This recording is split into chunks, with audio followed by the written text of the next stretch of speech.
In Crucial Conversations, Tools for Talking When Stakes Are High, authors Kerry Patterson, Joseph Grenny, Ron McMillan, and Al Switzler argue that many problems are caused by how people behave when they disagree with others about high-stakes, emotional issues. Organizational performance and the quality of relationships improve significantly when people learn the skills to handle these crucial conversations effectively. A crucial conversation is a discussion characterized by high stakes, differing opinions, and strong emotions. Crucial conversations are often typical daily interactions as opposed to planned, high-level meetings. These conversations can have a huge impact on your life. Examples include ending a relationship, asking a roommate to move out, resolving an issue with an ex-spouse, confronting a coworker about his/her behavior, or giving the boss critical feedback. We often try to avoid having these conversations because we're afraid we'll make matters worse. And in fact, when we do have crucial conversations, we usually handle them badly. We behave our worst at the most critical moments. We may withdraw or rage and say things we later regret. We typically fail at these conversations because nature works against us.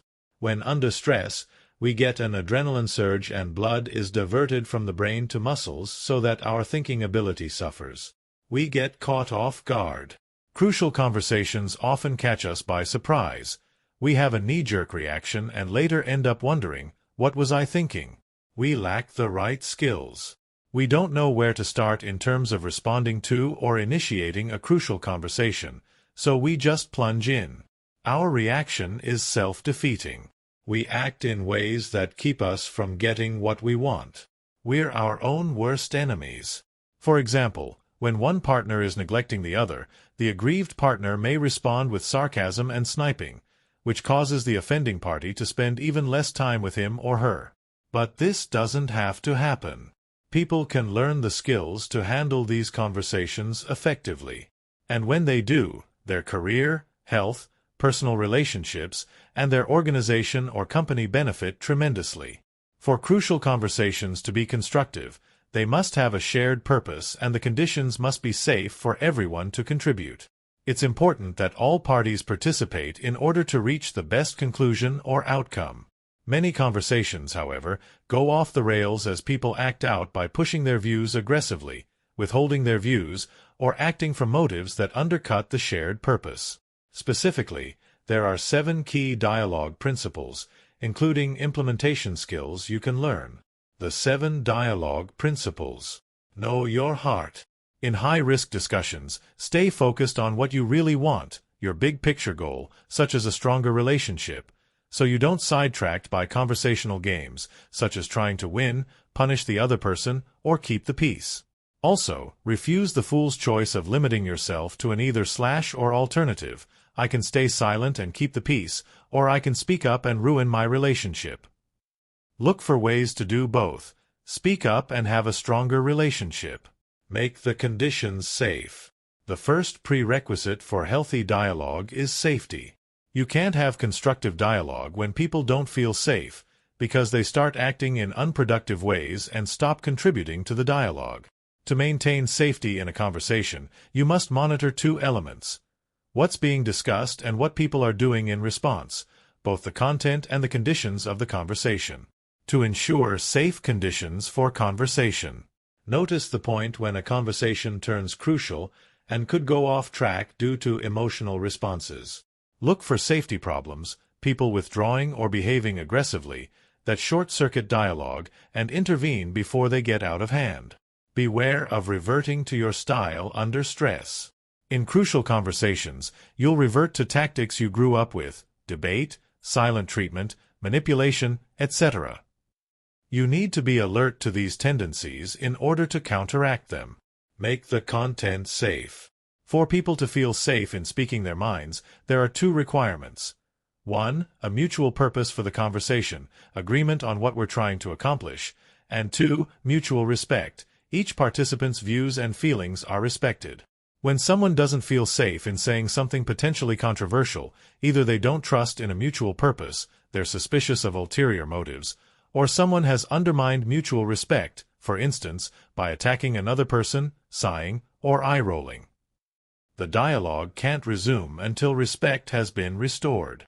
You need to clarify or rebuild mutual purpose if your motives and goals, or someone else's, seem to be suspect. Use crib skills.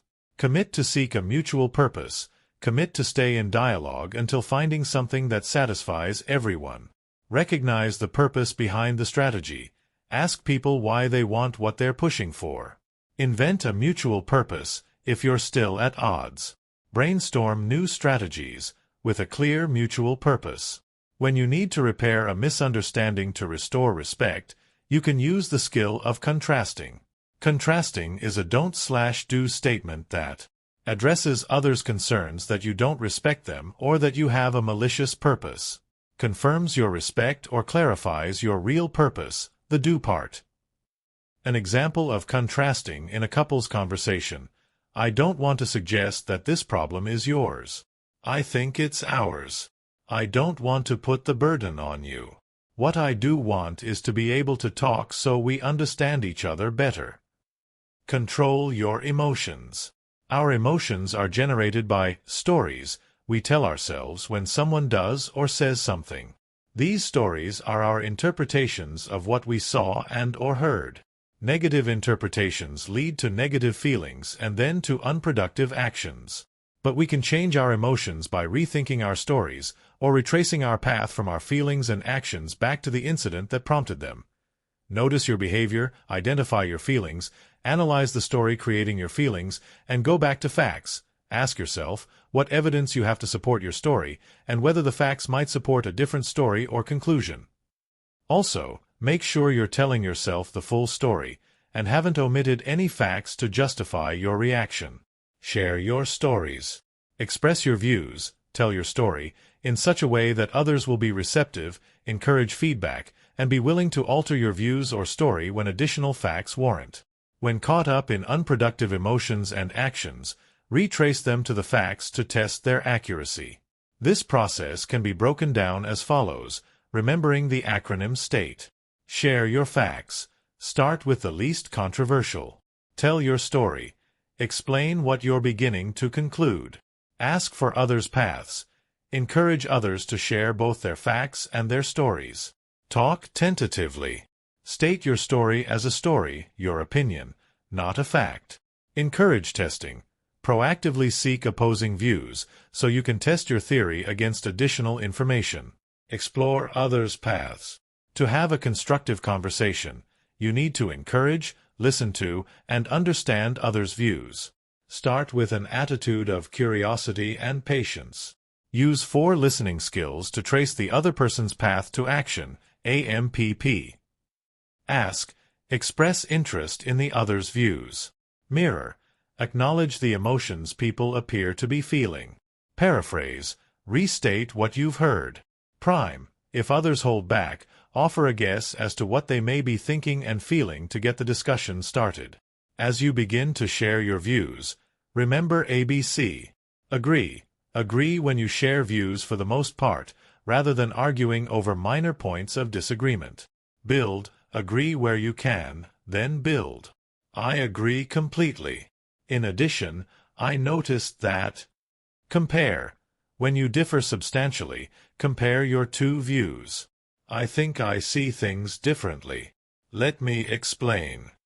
Move from conversation to results. Once everyone contributes his or her information to a crucial conversation, the final step is action. All the conversational effort is moot unless there's an action plan and follow-through to achieve results. Groups often fail to convert the ideas into action and results for 2 reasons. They aren't clear on how decisions will be made. They fail to act on the decisions they do make. To move from ideas to action, first choose the decision-making method. Command. With command decisions, it's not our job to decide what to do, only how to make it work. Decisions are made with no involvement whatsoever. Consult. Decision-makers invite others to influence them before they make their choice. They consult with experts, a representative population, or even anyone who wants to offer an opinion. Vote. Voting is appropriate where efficiency is the highest goal, and you're selecting from a number of good options. Consensus. You talk until everyone agrees to one decision. This method can produce unity and high-quality decisions, or it can be a big waste of time. Additional steps are: make assignments. Determine who will do what, by when. Assign a name and a deadline to every responsibility. Follow through. Agree on how often and by what method you'll follow up on an assignment. Document. After all your hard work in crucial conversation, don't depend on memory to ensure follow-through. Write it down, keep tabs, and hold people accountable. Putting it together.